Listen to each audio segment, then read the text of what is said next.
before race, before religion, before gender, before any of our differences. We're human.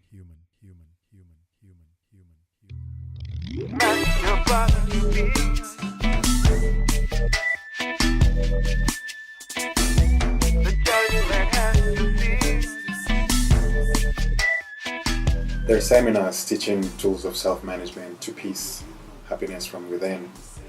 Like it or not, we self-manage every day. The question is where we self-managing ourselves towards. Choose which one you want to be, to the people around you, to yourself. Happy conditionally or happy unconditionally. Your emotions like that, happy when everything is going the way you want it to, and sad when it's not. Or understand that you're just part of everything. Food and shelter is our basic need. Tell us about your journey to smash your box to peace. It started as a teenager, confused, feeling like an alien. I heard the music of Bob Marley and it awakened the compassion muscle within me. I realized that I'm not an alien, we're all connected to each other. But my upbringing had me disconnected, so I spent most of my life trying to bridge that disconnect. I basically sleepwalked through most of it, and it took me to a place of desolation years ago, and I finally had to make a choice. And I chose to get over myself, basically, and that's how I found peace. And I believe we're here to share with each other. So that's why I wanted to start Smash Your Box to Peace. I always imagine myself in a ring. And I have the opponents, they're both me. One is the victim and the other one is the get over yourself. And when I started this journey, the victim was a monster. But the get over yourself kept jabbing away. And then it added an uppercut. And it added a few other combinations. And slowly but surely, the victim went from here to here, and the get over yourself built itself up. And I know that it's a daily battle. It's a lifelong challenge. There's never a day where I can sit down and be like, oh man, I'm good. No. Because that victim mentality is there. It's part of who we are. It's like a muscle. Which one do you choose to strengthen? That's really it.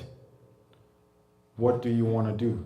Which one do you choose to strengthen? Do you strengthen the victim mentality or the compassionate and the get over yourself mentality?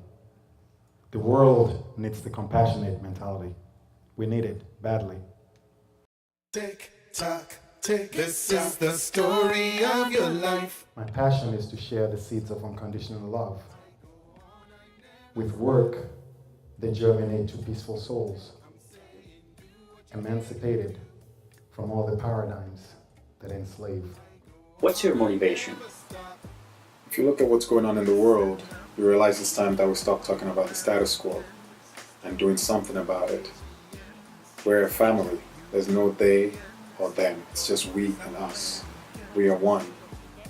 And it's up to each individual to take responsibility for what we share with our family. It's time to look in the mirror. And this is what I chose to share.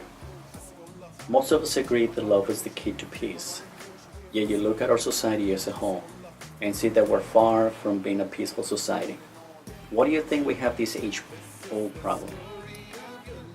Most of us are brought up thinking in absolutes, either religion, race, gender. So we have a box we walk around with, and people that don't fit into that box, we tend to make judgments of them. And until we have a uniform definition of what love is, and to me, unconditional love is the only way to peace. And until we all practice that, we're always going to have a problem.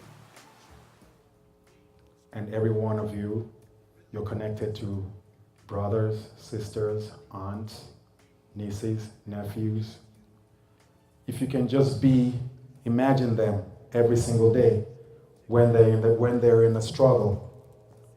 Imagine them in the ring, victim, get over yourself. Who are you in the battle? When they think of you, which side do you stand on? Do you help them look in the mirror and have a little more peace in their life, a little more happiness in their lives? We have to choose which one we want to do. Because like it or not, you're doing one of them every day. You want to be aware of it or not, we're doing it every single day, every interaction. So we have to learn to look ourselves in the mirror and take responsibility for the seeds that we plant on a daily basis. In your seminars, you say growth is practical and the battle is within. Can you elaborate? Well, yeah, you can't fix a car by reading about it. You have to go under the hood and get some practicing and know where the carburetor is. And if you do certain things to the carburetor, it might not work as well, whatever it is you're fixing. It's the same thing. You can learn the tools all you want about self-management to peace and happiness from within. But until you practice it in your daily life and you take up the challenge of making a different choice in a certain reactive moment, then there's no growth. And you have to recognize where the battle is, that it is within you. And it's a matter of changing your thinking, your perspective, and not thinking in absolutes. It takes practice. Never play the victim. Only kids don't have a choice. We have a choice in everything that we do as adults. If you choose something, be happy with it. If you can't be happy with it, change it. There's a drama deep inside you. There's a drama deep inside you. Walk, not see your dance. There's a drama deep inside you. It's unique to you. Tell us about your music. Well, music is a big passion of mine. And as I grew, the lyrics grew with me. And it actually became an extension of Smash Your Box to Peace. So it's infused into the seminars. Sometimes you go to seminars and you have to sit down and write notes and it gets a little boring. So it's a lot of fun. It's fun, it's interactive, and it's dancing, so which is I know what you see at most seminars. So it's a beautiful thing. It's a lot of fun.